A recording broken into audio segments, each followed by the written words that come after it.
எப்போவுமே பார்த்தீங்கன்னா தேர்தலுக்கு தேர்தல் கூட்டணின்றது மாறும். ஆனால் திராவிட முன்னேற்ற கூட்டணியை பொறுத்த வரைக்கும் ஒரு எஃகு கூட்டணி மாதிரி ஸ்ட்ராங்காக இருக்காங்க.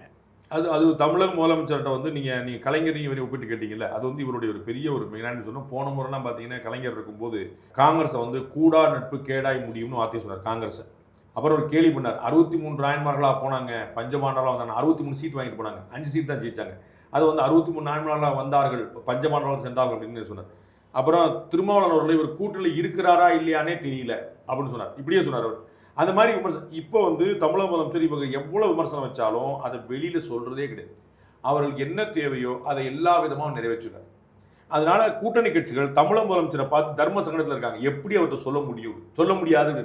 ஏன்னா அவர் வந்து அவ்வளோ அரவணைச்சிடுறாரு. அப்போ அதனால அவர் தான் அந்த பசை. அந்த அந்த அந்த அந்த ஒட்டுமொத்த கூட்டணிக்குமான ஃபெவிகால் வந்து அவர் தான். அவர் ஒட்ட வச்சிடறாரு.